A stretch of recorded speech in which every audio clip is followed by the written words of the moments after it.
Queridos, vamos à nossa parte 2 do nosso estudo, essa série de mensagens com o tema Cartas de Jesus à Igreja na Pós-Modernidade.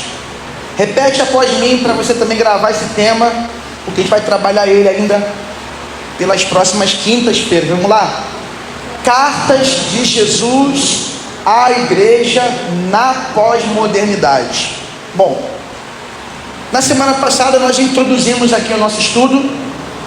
Os irmãos podem acessar essa primeira ministração lá no YouTube, o canal do vosso pastor Maicon Rodrigues. Depois a gente vai dar o link para quem não tem, para poder acessar, caso você não tenha vindo na semana passada ou queira lá dar uma revisitada no que nós ministramos semana passada. E dando sequência, só para recapitular, irmãos, nós estamos em Apocalipse capítulo 2, do verso 1 ao verso 7, e a proposta nessa palavra de hoje é a gente compreender esse texto, levando em consideração que essa palavra de Jesus não é exclusivamente à igreja em Éfeso, como também não será a próxima carta à igreja de Esmirna, também não será assim com a igreja de Pérgamo, também não será somente para a igreja de Tiatira, ou Sardes, ou Filadélfia, ou Laodiceia. Essas cartas também se aplicam a nós. Por isso que essas cartas são de Jesus à igreja na pós-modernidade, que é a nossa igreja que vive nesse tempo histórico, sociológico, chamado pós-modernidade. Há quem vá dizer que já estamos na transmodernidade, mas aí são teorias e teorias.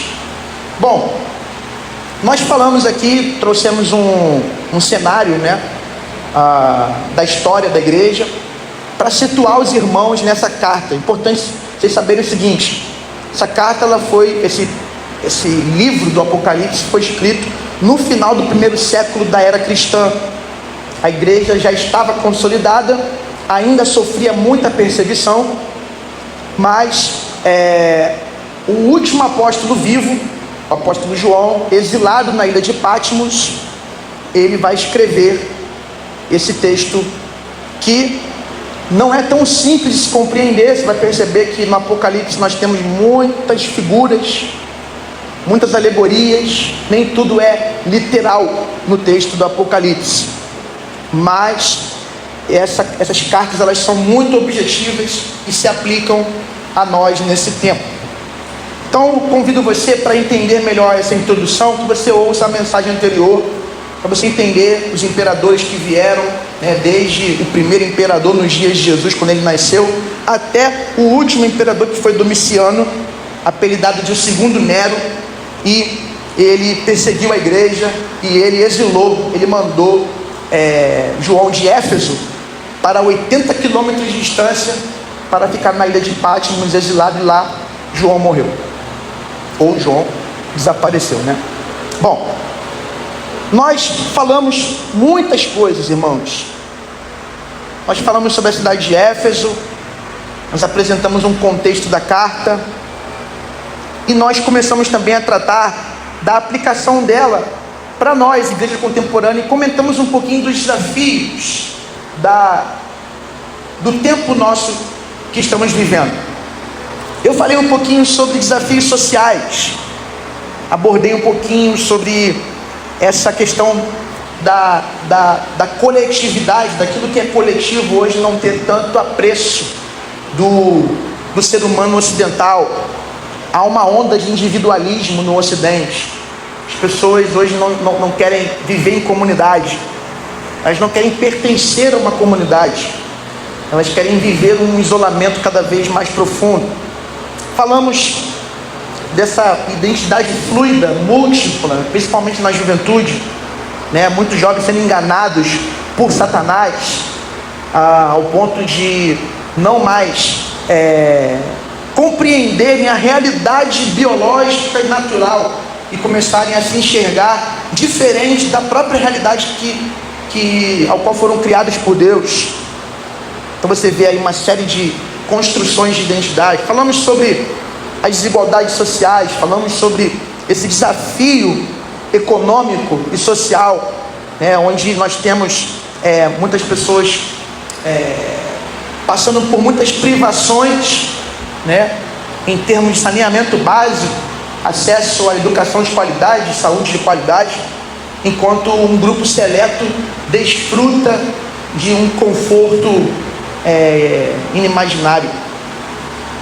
Também falamos um pouquinho dos desafios econômicos, o avanço da tecnologia, o crescimento do capitalismo global resultaram em mudanças nas relações de trabalho, incluindo empregos temporários, instabilidade e insegurança econômica. Você está num tempo assim, você está num tempo onde os impostos não param de aumentar, o combustível está aumentando, a carne não baixa o preço. Quem está comendo carne toda semana, levanta a mão. Pois é, meu irmão, nós estamos na dieta do frango há muito tempo, né? Da carne branca, do ovo, que também vem do frango, não? Pois é, há um cenário de escassez, há um cenário de privação econômica, né? Ao mesmo tempo em que sobra o quê? Consumo desenfreado. Nós somos a geração do iFood. Contei minha experiência com as compras pelo iFood. Compramos na primeira vez, veio tudo bonitinho, nota fiscal, tudo discriminado, tudo separadinho, embalado, seguro. Na segunda compra já não foi tão legal assim, mas é a tecnologia, com as suas falhas, dando mais conforto e tirando de nós um pouco esse senso de uma administração do próprio recurso mais responsável. Irmãos, eu lembro que quando o dólar era R$1, quando o Fernando Henrique fez a mudança, a gente não comia a quantidade de besteira que a gente come hoje. A gente não, por mais que a moeda era mais forte, a gente não tinha essa mentalidade que a gente tem hoje. Tem gente que todo final de semana morre 150, 200 com a pizza, não é não? Eu tô viajando na maionese. Tem muita gente que, né, gasta uma série de coisas que na verdade não são essenciais. Então existe um consumo exacerbado, e a facilitação do acesso às coisas tira de nós a valorização das coisas. É igual você pegar o seu filho e dar um carro para ele, uma moto para ele, sem que ele mereça, que ele trabalhe para isso, que ele entenda o valor disso. Ele vai acabar com esse carro em menos de um ano, porque ele não sabe o que custa para ter esse negócio, né? Os pais de jovens estão me entendendo, né? Vocês sabem disso, né? Então assim, é bom já desde cedo ensinar os filhos a entender o valor do trabalho, o valor do suor do trabalho. Olha, você vai comprar as suas coisas, você vai merecer isso, você vai trabalhar para isso. Porque hoje existe um imediatismo, uma sociedade muito superficial e que se endivida muito. Muito difícil encontrar pessoas na igreja e na sociedade em geral que não estão com dívidas. Desafios políticos, polarização política. Hoje em dia tudo é discussão, tudo é debate, tudo é inimizade, e muitas vezes as pessoas já não acreditam mais nos políticos, e com razão, e a sociedade já meio que está anestesiada para as corrupções, né? E para a burocracia e para a falta de possibilidade de prosperar. Temos também o desafio cultural, que é o desafio das redes sociais, uma sociedade interconectada e uma sociedade também marcada pelo exibicionismo. Hoje em dia nós não estamos preocupados em ser, mas em parecer ser, né? A gente com muita dificuldade viaja. Quando viaja, posta, mas o dia a dia não condiz, né, com essa projeção das redes sociais. Todo mundo quer passar uma vida perfeita, que está muito bem, está ganhando bem, está muito bonito, está muito saudável, está muito sábio, mas a realidade na vida não é a mesma. Bom, falamos tudo isso, irmãos, e aí a igreja, ela está aqui, e o texto que nós acabamos de considerar, que é Apocalipse 2, do 1 ao 7, e eu queria nesta noite me ocupar mais agora de você entender esse texto. Nós nos focamos muito na última semana nesse cenário histórico e nessa contextualização, mostrando que você vive nesse tempo. Mas e aí, meu irmão? O que essa palavra está direcionando você nesse tempo? Então vamos lá, veja comigo o versículo 1. Nós terminamos a mensagem da semana passada abordando e vamos de novo iniciar agora, caminhar agora a partir daqui. Versículo 1, ao anjo da igreja em Éfeso escreve: estas coisas diz aquele que conserva na mão direita. Detalhe, a mão direita é a mão da autoridade, do poder, é a mão que segura firme, né? A maioria das pessoas são destras, então seguram as coisas com a mão direita, firme, né? Enfim, então aquele que conserva na mão direita as 7 estrelas. No capítulo 1, você vai perceber no versículo de número 19, que Jesus a João vai dizer: escreve, pois, as coisas que viste, e as que são, e as que hão de acontecer depois destas, quanto ao mistério das 7 estrelas que viste na minha mão direita, e aos 7 candeeiros de ouro. As 7 estrelas são os anjos das 7 igrejas, ou seja, os pastores, a liderança dessa igreja. E aos 7 candeeiros de ouro, as 7 estrelas são os anjos das 7 igrejas, e os 7 candeeiros são as 7 igrejas. E aí, irmão, vale destacar aqui para você uma coisa: existe uma numerologia no livro do Apocalipse, existe um simbolismo de muita coisa no Apocalipse, e o 7 em toda a Bíblia tem um significado, tanto para a cultura dos hebreus, dos judeus, quanto para nós cristãos. O 7 aponta para a ideia de perfeição, de completude. Portanto, quando ele fala das 7 igrejas, ou dos 7 líderes, pastores, ele está abordando a completude das igrejas, a completude dos pastores. Então essas cartas são endereçadas para toda a igreja no mundo, para toda a liderança pastoral no mundo. E aí no versículo 1 ainda, o texto vai dizer: estas coisas diz aquele que conserva na mão direita as 7 estrelas, e que anda no meio dos 7 candeeiros de ouro. E eu falei na semana passada que aquele que conserva as 7 estrelas é o Senhor Jesus Cristo. O que é isso, gente? Um som, tá bom. Um alarme. Pensei que era algum carro lá fora passando assim, vendendo alguma coisa. Então, assim, nós falamos que a igreja, a liderança da igreja, ela está protegida nas mãos do Senhor. Eu até peguei uma tampinha de garrafa, botei no meio da minha mão e mostrei que essa é a ideia do texto: mostrar que a tampinha está inteiramente na mão do Senhor.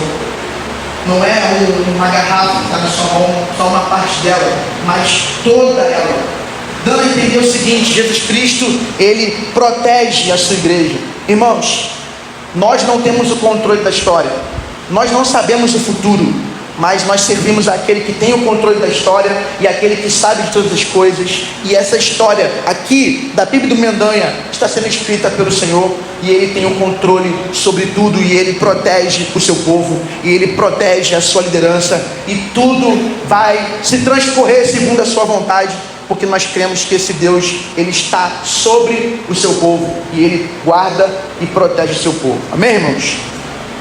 Agora o texto vai continuar dizendo que ele também, além de ter na mão direita as 7 estrelas, ou seja, ele é quem em última instância lidera a igreja, ele também anda no meio dos 7 candeeiros. Candeeiro é meio que um suporte para algumas lâmpadas, ou seja, a ideia do candeeiro é mostrar que a igreja, ela tem a responsabilidade de iluminar o mundo. Jesus vai dizer para a igreja: vocês são a luz do mundo. Então ele agora está fazendo a mesma referência no Apocalipse. Você e eu somos os candeeiros, nós somos as lâmpadas que iluminam o mundo em trevas. E o texto está dizendo assim, que Jesus Cristo, Ele está no meio dos candeeiros. Portanto, é como se Jesus Cristo agora, Ele estivesse vivo, Ele agora ressurreto, e Ele está presente no meio do seu povo. Meu irmão, Jesus está aqui agora, no nosso meio. Ele está andando no nosso meio, Ele está presente em nosso meio. Muitas vezes o culto para nós é algo sem alegria, sem vida, sem emoção. A gente muitas vezes, por conta até de uma religiosidade mesmo, a gente vem para a casa do Senhor numa expectativa própria de vivenciar mais do mesmo, irmãos. A gente entra, a gente não imagina o que vai acontecer, mas a gente sempre pensa com o copo meio vazio. A gente sempre tem aquele olhar, né, de vamos cantar, agora vamos ouvir a palavra. E aí, por falta de uma compreensão mais profunda da palavra de Deus e dos propósitos de Deus no seu evangelho, a gente não entra com aquela santa expectativa. A gente entra e esquece de a quem nós estamos cantando, para quem estamos entregando o nosso dízimo, para quem nós estamos orando. Quem é esse Deus? E aí, você veja, esse Deus é aquele que foi morto numa cruz por nós, aquele que levou o nosso pecado no madeiro, mas que também agora ressuscitou dos mortos.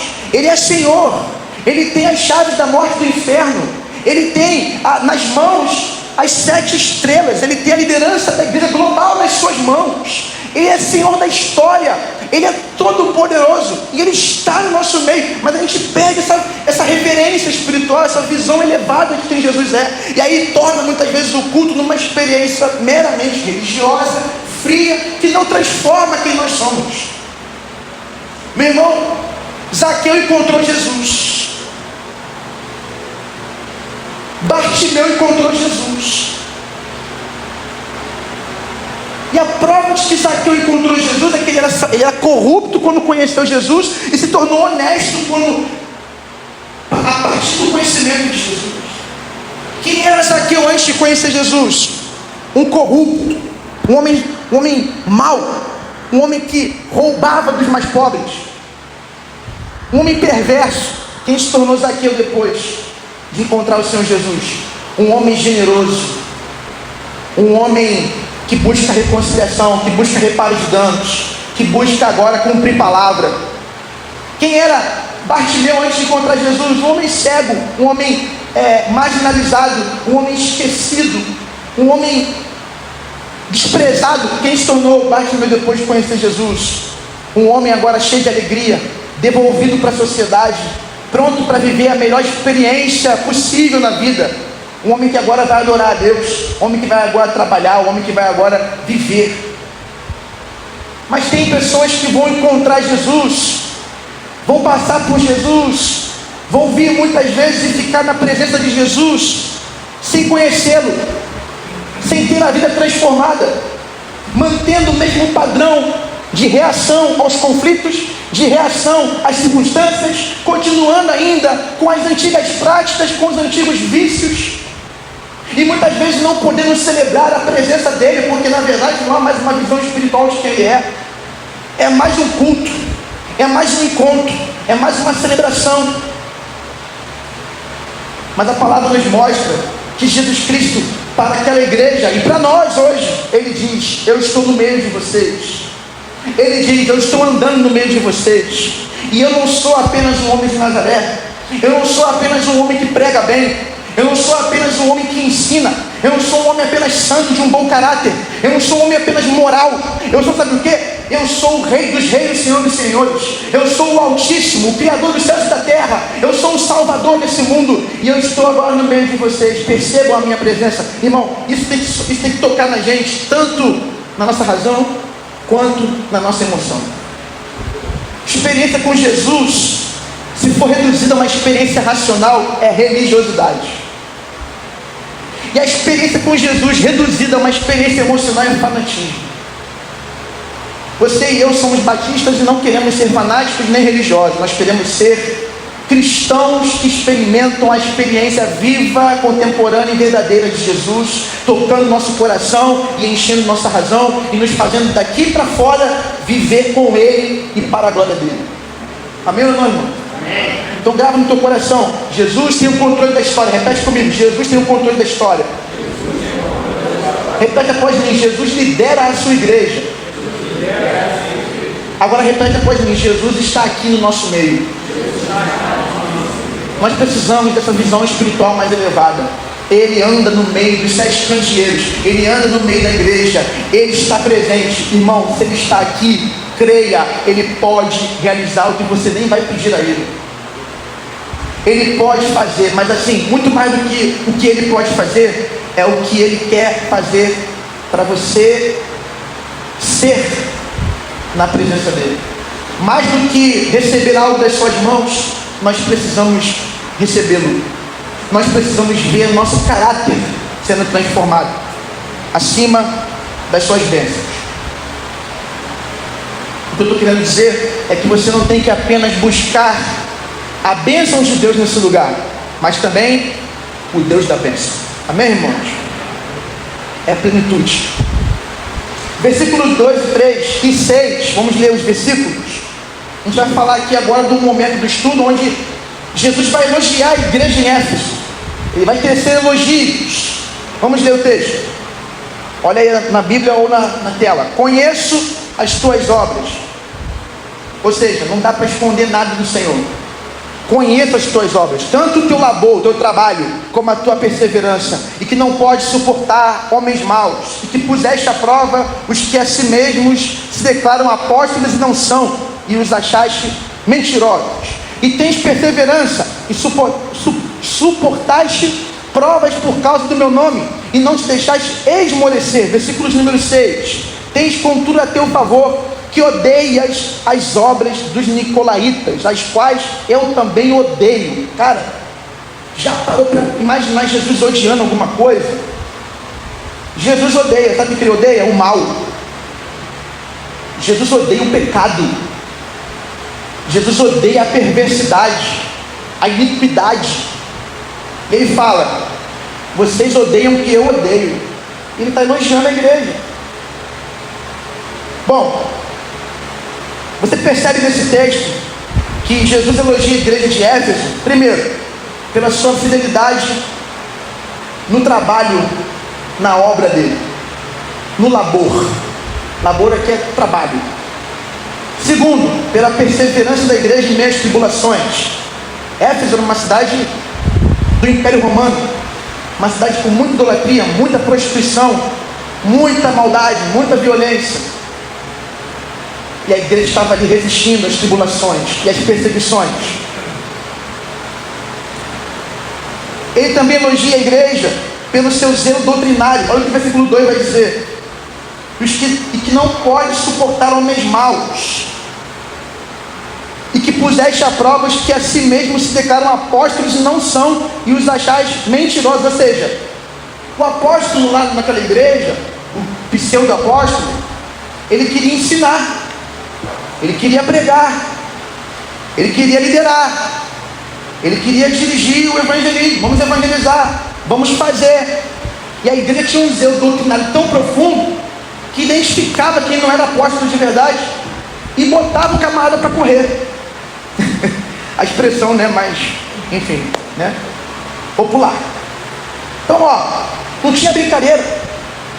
E aí Jesus ainda vai enfatizar esse ponto da perseverança. No versículo 3 vai dizer: e tens perseverança e suportaste provas por causa do meu nome, e não te deixaste esmorecer. Ou seja, mesmo com a oposição, mesmo com os problemas, mesmo com uma cidade oprimida pelo diabo, mesmo uma cidade que era um carnaval o ano todo, mesmo uma cidade de muita violência, numa cidade de perversidade, vocês, igreja, não estão esmorecendo, vocês não estão parando de seguir a palavra, de viver o evangelho, de testemunhar a palavra, de evangelizar, de proteger a igreja dos falsos líderes e profetas e pregadores e apóstolos. Irmãos, não era fácil ser cristão em Éfeso. Se você pegar lá em 1 Coríntios capítulo 15, não precisa abrir não, vou ler para você aqui, 1 Coríntios capítulo 15, versículo 29 a 34, o texto vai dizer que Paulo lutou contra feras em Éfeso. Eu leio para você aqui. Você tem aí mais fácil que eu, né? Você tem tecnologia, né? Joga para mim aí 1 Coríntios 15, versículo 29 a 34. A gente vai só dar uma lida para você ver como é que funcionava a realidade lá em Éfeso. De outra maneira, que farão os que se batizam por causa dos mortos, se absolutamente os mortos não ressuscitam? Porque se batizam por causa deles. Ou seja, você não tem esperança de ressurreição, para que batizar? Para que ser batizado? Você está esperando o que depois da morte? E porque também nós nos expomos a perigos a toda hora. Versículo 30, continua. 31, dia após dia morro. Eu protesto, irmãos, pela glória que tenho em vós outros, em Cristo Jesus nosso Senhor, versículo 32, se como homem lutei em Éfeso com feras, que me aproveita isso? Se os mortos não necessitam, comamos e bebamos que amanhã morreremos. Vamos parar por aqui. Paulo viveu essa realidade. Aqueles irmãos lá no final do primeiro século viviam também essa realidade de perseguição. O império estava avançando. Era o tempo ainda do imperador Domiciano, que era um homem mau, e o povo estava fiel. Paulo vai dizer em 2 Coríntios capítulo 2, versículo 8, porque não queremos, irmãos, que ignoreis a natureza da tribulação que nos sobreveio na Ásia, porquanto foi acima das nossas forças, a ponto de desesperarmos até da própria vida. Ou seja, na região de Éfeso, que é a região da Ásia Menor, eles chegaram a achar que iriam morrer. Tamanha era a perseguição e a aflição. Lembrando que Paulo sofreu muitos açoites, muito apedrejamento, muita violência contra ele por causa da pregação do Evangelho. Então Jesus elogia a igreja de Éfeso, que estava sofrendo décadas de agulha perseguição, porque era uma cidade que era difícil você permanecer fiel, um dos centros do culto ao imperador, um dos centros do culto da deusa Diana, deusa romana, deusa que se alimentava e se retroalimentava de prostituição cultual, orgias e tudo mais feitas no templo de Diana. Essa igreja, mesmo passando por tantas dificuldades, não deixava de servir, não deixava de se alegrar, não deixava de viver comunhão e de manter um alto padrão ético e doutrinário. Então Deus fala para nós que a igreja desse tempo, ela não pode parar de servir, ela não pode parar de trabalhar. Meu irmão, o tempo de trabalhar é agora. A noite está chegando. Enquanto é dia, nós temos que trabalhar para o reino de Deus. Enquanto é dia, nós temos que arregaçar as mangas mesmo. Enquanto é dia, nós temos que nos preparar e avançar mesmo. Porque daqui a pouco virá a noite e não terá mais como trabalhar para o reino de Deus. Nós temos que ser pessoas que não desistem da caminhada nas dificuldades. Tem gente que na primeira dificuldade, no primeiro não. Tem pessoas que não...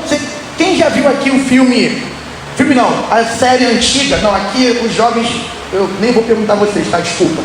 Vou perguntar para a galera da minha geração para trás. Quem lembra do MacGyver? Lembra aí, irmão? Lembra aí? Quem lembra do MacGyver? MacGyver, né, fazia bomba com chiclete, tinha umas coisas assim, né? Era uma pessoa meio fora da curva, né? Um camarada, tu podia prender ele, um submarino em cima dele, lá, 1000 metros no fundo do mar, que o camarada escapava. Explodia o submarino, voava, porque tem o MacGyver. O MacGyver é aquele que é pau para toda obra, aquele que resolve tudo. Tem o crente MacGyver também, que é o cara que está sempre para servir, o cara que quer fazer uma...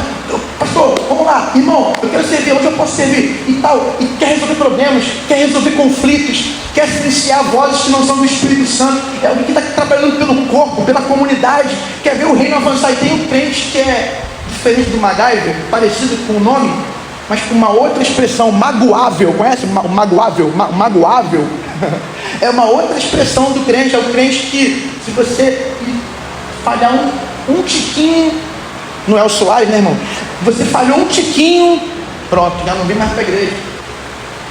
Quantas pessoas, o pastor não falou comigo, aqui não vai acontecer não, irmão. Essas coisas só vão acontecer lá naquela Assembleia de Deus da Serrinha, lá nas outras igrejas que tem aí na região. Aqui não. O pastor não falou comigo. Já contei para vocês a história do bolo, da irmã que fez o bolo para o aniversário da igreja? Acho que eu contei aqui já, mas eu conto rapidinho de novo, só para você lembrar. Aniversário da igreja, coro jovem, banda, ministério de louvor, ornamentação, recepção, diáconos, obreiros e não sei o que. De repente o pastor tem aquela listagem, que aquela listagem é um perigo, né, irmão? Porque e se não tiver um nome ali? Você vai ver. E aí o pastor começa a ler os agradecimentos. E agradeço a fulano de tal da banda, agradecemos a banda, agradecemos a amiga que fica fazendo lá na mídia, liga o som, agradecemos os irmãos que fizeram a lamentação maravilhosa, agradecemos o irmão da recepção que estavam ali com um sorriso no rosto, agradecemos aos coros, o coro jovem, o coro de adulto, não sei o quê, e a irmã que fez o bolo, que faz todo ano o bolo da igreja, um bolo enorme, bolo lá fora, né? A irmã está sentada só esperando, vai chegar a minha hora, olha para trás, dá um sorriso, olha para o lado, daqui a pouco sou eu, daqui a pouco vai falar o meu, de repente vai falar por último, né? Para ser o chave de ouro, né? E aí o irmão, o pastor termina a lista, dobra, guarda o papel, E continua a celebração. A irmã simplesmente vira para trás, para quem está atrás, porque ela sabe quem é, fala assim: ano que vem não vai ter mais bolo. Porque esqueceu de citar o nome dela. É o crente magoável. Mas olha só, Éfeso é exemplo para nós de que uma igreja que Jesus vê e elogia é uma igreja disposta a trabalhar para o reino de Deus, disposta a servir, que não para na primeira oposição, na primeira tribulação, no primeiro não, que sabe ser corrigida, que sabe muitas vezes lidar com situações que nem todos conseguem ter maturidade para lidar. Uma igreja que também zela pela doutrina, zela pelo ensino correto da palavra, que não permite que pessoas mal intencionadas venham prosperar. Uma igreja zelosa pelo bom ensino da Escritura. Essa é a igreja de Éfeso. Mas Jesus ele vai também trazer uma conjunção adversativa. Nosso português. O pastor agora tirou onda, né? O que é conjunção adversativa? É uma palavrinha, porém. Sempre tem um porém, né, irmão? Você vai ver nas cartas, sempre tem um porém. Tem coisa boa, mas o mais também é uma conjunção adversativa, né? Lê comigo o versículo 4. Tenho, porém, contra ti, isso é uma advertência. Ou seja, o mesmo Jesus que verifica o acerto e elogia, é o Jesus que vai também te mostrar que algo ele tem contra ti. E o que ele tem contra a igreja de Éfeso é muito grave. Contra ti eu tenho que abandonaste o teu primeiro amor. Leia comigo esse texto. Tenho, porém, contra ti que abandonaste o teu primeiro amor. A pergunta que nós temos que fazer essa noite é: quando uma igreja abandona o primeiro amor? Primeiro, a igreja abandona o primeiro amor quando ela substitui o amor de Deus, o amor de Jesus, o amor por Jesus, pela ortodoxia e pelo trabalho. Você ter a doutrina correta é importante, você trabalhar para ele é importante, mas mais importante ainda é você amá-lo em primeiro lugar. O que Jesus está querendo mostrar para nós, mediante essa realidade de Éfeso, é que é possível fazer muita coisa para Deus e não ser nada na presença dele. É possível você ter o trabalho certo, a doutrina certa, né? Chegar para os irmãos e falar: não, porque a Bíblia diz assim, assim, assim, assim, não, porque a teologia fala assim, assim, assado. Talvez você tenha um zelo, você não deixa a heresia crescer na igreja, você é aquela pessoa ética, você é aquela pessoa moral, aquela pessoa correta, né? Pão é pão, queijo é queijo, não tem meia conversa, comigo não tem esse negócio. Uma pessoa ética, moral, uma pessoa zelosa, uma pessoa trabalhadora, ou seja, não falta culto, está sempre disponível, querendo trabalhar. Mas, irmão, o mais importante para Jesus do que você faz para ele é quem você é na presença dele. Mais importante do que serviço é caráter, porque se o serviço não for produto de uma vida que tem intimidade com ele, esse serviço é pura religiosidade morta. Segundo, quando uma igreja abandona o primeiro amor, quando a igreja substitui o amor por Jesus pelo zelo religioso. É importante ter zelo religioso, irmão. É importante, tem zelo. Tem um irmão na igreja que me viu assim, né? Eu tenho temperamento, tenho jeito de ser. Às vezes eu grito na pregação, às vezes eu levanto minha mão, às vezes eu me expresso. Aí o irmão falou para mim assim: mano, pentecostal. Ele: é mesmo, irmão? Tem certeza? Aí eu vou falar para o irmão: sou não, irmão, sou batista, tradicional, avivado, amém? Eu creio na continuidade dos dons, eu creio no poder do Espírito Santo, mas eu zelo pela identidade, pela história e pela tradição da nossa denominação. Eu não tenho interesse de mudar nenhuma doutrina e tornar essa igreja uma igreja pentecostal. E agora, irmão, vamos começar a botar coque. E vamos começar, meu irmão, fazer, vou botar a mesinha aqui, vai ter a oração do fogo, chama os irmãos aí, que vai ter revelação, que vai ter isso. Não, tem igreja que faz e nós amamos nossos irmãos que são assim. Mas é para isso que tem denominação, irmão. Cada um tem a sua característica e a sua cultura denominacional e a sua maneira de adorar, a sua maneira de servir. Glória a Deus por isso, somos todos irmãos. Mas eu quero zelar por uma história, por uma doutrina. Eu não creio no batismo no Espírito Santo como segunda bênção. Eu não creio que dom de língua é evidência de que alguém é batizado no Espírito Santo. Isso é uma crença pentecostal, e tudo bem, quem quiser seguir essa crença, que vá, que seja abençoado lá. Mas aqui a gente ensina que o batismo no Espírito Santo é no ato da conversão. É quando alguém crê em Jesus, é batizado no Espírito Santo. Para nós, todo batista é batizado no Espírito Santo. Glória a Deus por isso. É importante ter zelo doutrinário. É importante ter zelo religioso. É importante ter preocupação com a forma do culto, como as coisas acontecem. Agora, irmão, sabe quem também era zeloso? Saulo. E às vezes, em nome de Deus, perseguindo filhos de Deus. Em nome da verdade, sufocando a misericórdia e o amor. Não pode caminhar outra milha por ninguém. O zelo pode matar o amor. Então assim, Jonas, lembra de Jonas? Lembrei aqui de Jonas. Jonas tinha uma palavra de: a ira de Deus virá, se arrependam. Ele não quis ir porque sabia que Deus iria ter misericórdia se aquele povo se arrependesse. E ele sabia que o povo de Nínive, que sacrificava crianças, que matava, que estuprava, que destruía, que oprimia, que escravizava, ele sabia que esse povo, ouvindo a pregação verdadeira de Deus, iria se arrepender. Ele, com ódio daquele povo, daquela outra nação que não era da nação dele, a nação eleita, de pedigrí santo, o Israel, eles não são de Israel, eles são de Nínive, eles já mataram muitos dos meus conterrâneos. Não, eles não podem ouvir, porque senão eles vão crer, vão se arrepender, e Deus vai ter misericórdia e vai perdoar. É isso que a religião faz, irmão. É isso que a religião faz. Enquanto aumenta a paixão, o zelo pela verdade, o amor se esfria e se esvai.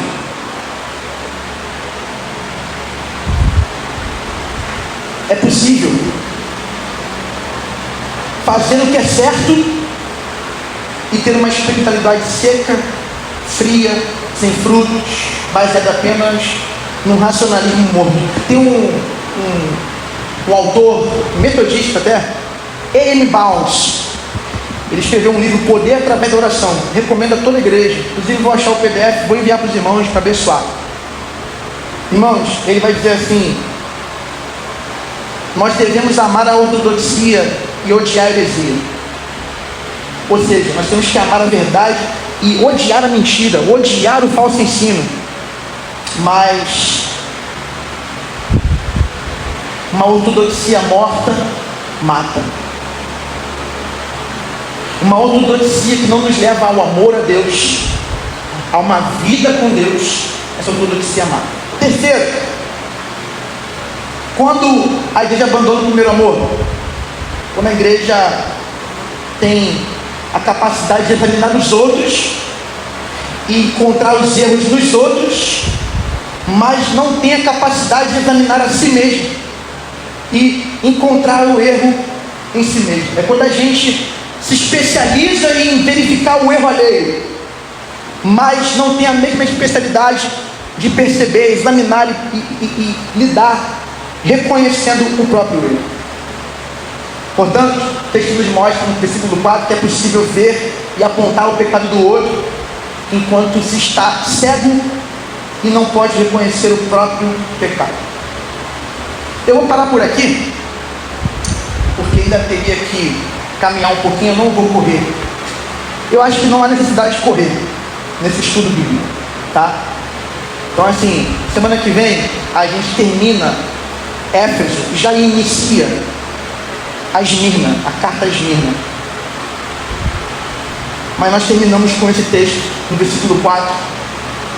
Éfeso trabalhava, Éfeso era perseverante, Éfeso tinha zelo doutrinário, mas perdeu o primeiro amor. Ou seja, Éfeso trocou o amor por Jesus pela ortodoxia e pelo trabalho para Jesus.